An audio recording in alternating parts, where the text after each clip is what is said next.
जी दोस्तों, अस्सलाम वालेकुम। आज की इस वीडियो में हम तनासब मुरक्कब के बारे में डिस्कस करेंगे। तनासब मुरक्कब को हम कंपाउंड प्रोपोर्शन भी कहते हैं। तनासब मुरक्कब दो तनासबों से मिलकर बना है, तनासब रास्त और तनासब माकूस, यानी कि ये दो तनासबों का मुरक्कब है। इससे पहले हमने तनासब रास्त और तनासब माकूस के बारे में डिस्कस किया है। अगर आप लोगों ने वो वीडियोज़ नहीं देखी तो ये दोनों वीडियोज़ देख लें, क्योंकि वो दोनों वीडियो इस वीडियो से लिंक कर रही हैं। आज का जो हमारा MCQs है वो तनासब मुरक्कब से हमने लिया है।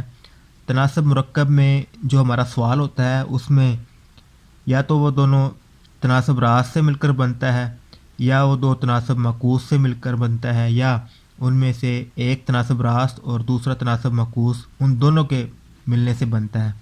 आज का जो हमारा MCQ है उसमें हम अब देखते हैं कि वो दोनों तनासब रास्त हैं, या वो दोनों तनासब माकूस हैं, या उनमें एक तनासब है और एक तनासब रास्त है और एक तनासब माकूस है। अब हम अपने क्वेश्चन की स्टेटमेंट को पढ़ते हैं। 30 men repair a road in 56 days by working 6 hours daily. In how many days 45 men will repair the same road by working 7 hours daily. अगर हम इसका उर्दू में तर्जुमा करें कि 30 आदमी एक रोड को 56 डेज़ में 6 hours डेली अगर काम करें तो वो रिपेयर करते हैं। अब अगर 45 मैन हों तो उस रोड को कितने दिनों में रिपेयर करेंगे अगर वो 7 घंटे डेली काम करें। सिंपल अल्फाज में कि 30 आदमी एक रोड को 56 डेज़ में रिपेयर करते हैं अगर वो डेली 6 घंटे काम करें। अब हमारे पास कितने आदमी हैं? 45। पहले 30 थे, अब कितने हैं? 45। तो हमने डेज़ मालूम करने हैं। हाउ मैनी डेज़, डेज़ दिन मालूम करने हैं कि अब वो 7 घंटे काम करें। तो अब हमारे सवाल में मैन हैं, डेज़ हैं और हार्स हैं, उनको लिख लेते हैं। पहले हमारे पास 30 मैन थे, तो और डेज़ कितने हैं? 56, और हार्स कितने हैं? 6। 30 मैन 56 डेज काम करते हैं एक रोड को रिपेयर करने के लिए, और डेली कितने घंटे काम करते हैं? 6। अब हमारे पास हाउ मैनी डेज़, कितने दिन लगेंगे, जो हमने चीज़ मालूम करनी है उसको हम एक्स फ़र्ज़ कर लेंगे, हाउ मैनी डेज़। और कितने मैन हैं? 45। और हार्स कितने हो गए हैं? 7। अब हमने इनके दरमियान एरोज़ रिप्रेजेंटेशन करनी है। पहले हमारे पास 30 आदमी थे और डेज़ कितने थे? 56, और वो डेली 6 घंटे काम कर रहे थे एक रोड को रिपेयर करने के लिए। अब हमारे पास कितने आदमी हो गए हैं? 45, और हमने डेज़ मालूम करने हैं।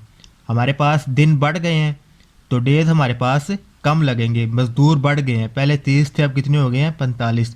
अगर ज़्यादा काम करने वाले हो गए हैं तो डेज़ कम लगेंगे उसको करने के लिए।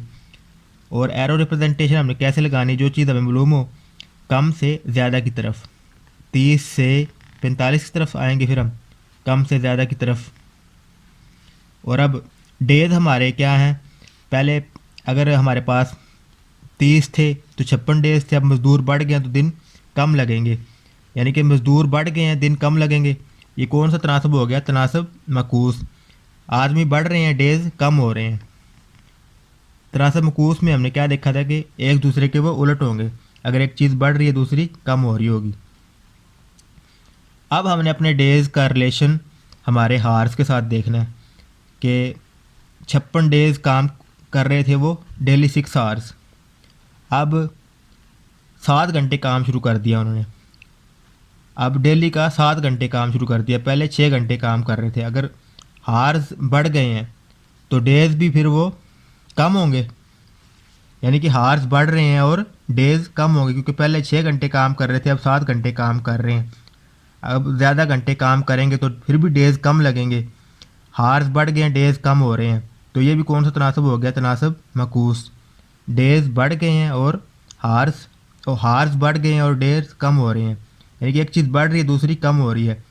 अब अगर हम इसका एरो ऊपर की तरफ ही लगा दें तो वो तो तनासब रास्त हो जाएगा, लेकिन हमारे रिलेशन के अंदर क्या आ रहा है? तनासब मकूस। घंटे बढ़ रहे हैं और डेज़ कम हो रहे हैं, तो हमने इसका फिर उलट करना है रिलेशन। अगर इसके एरो ऊपर है तो इसका एरो नीचे की तरफ आएगा। ये सबसे अहम पॉइंट है इसके अंदर के अगर हमने एरो रिप्रेजेंटेशन कर ली उसके बाद हमारा सवाल हल हो जाएगा।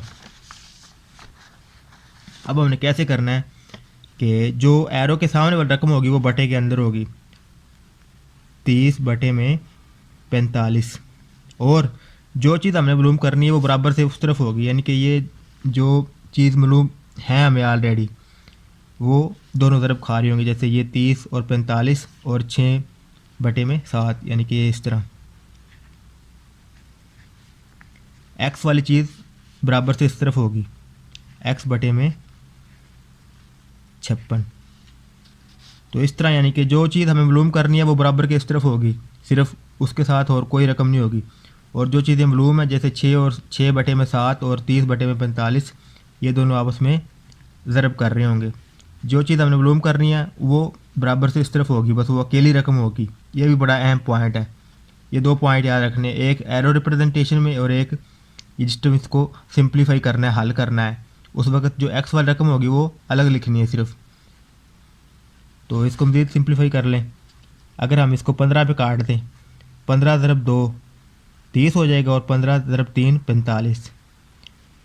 अब इसको मज़ीद काट दें, 3 को 3 से, 3 एकम 3 और 3 2 6, तो इधर 2 आ गया, तो ये कितना बच गया, इधर 2 ज़रब 2 2 दूनी 4 और बटे में 7 है, और इस तरफ रकम क्या बच गई, एक्स बटे में 56। उसके बाद ये 56 इधर तकसीम हो रहा है, इस तरफ जाके क्या हो जाएगा, ज़रब हो जाएगा। तो हमारे पास क्या आ जाएगा, 56 ज़रब 4 और तकसीम 7 बराबर आ जाएगा एक्स। उसके बाद इसको मज़ीद काट दें, 7 एकम 7 7 8 56, तो इधर 8 आ गया और 8 ज़रब 4 बच गया पीछे और एक्स, तो ये आ गया 32। एक्स हमारे पास कितना आ गया है, 32। यानी कि अब हमें कितने डेज़ लगेंगे, 32। अगर हमारे पास 45 मैन हो और वो डेली 7 घंटे काम करें रोड को रिपेयर करने के लिए, तो हमारे पास 32 डेज़ लगेंगे। ये था हमारा आज का एमसीक्यू। और इसमें हमने देखा कि ना हमारे पास तनासब रास्त भी था और तनासब मकूस भी था, यानी कि ये जो सवाल था ना हमारा दोनों तनासब रास्त और तनासब मकूस से मिलकर बना है।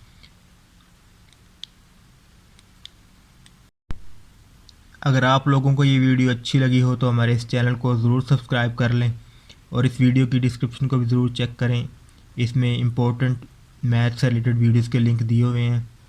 Thanks for watching.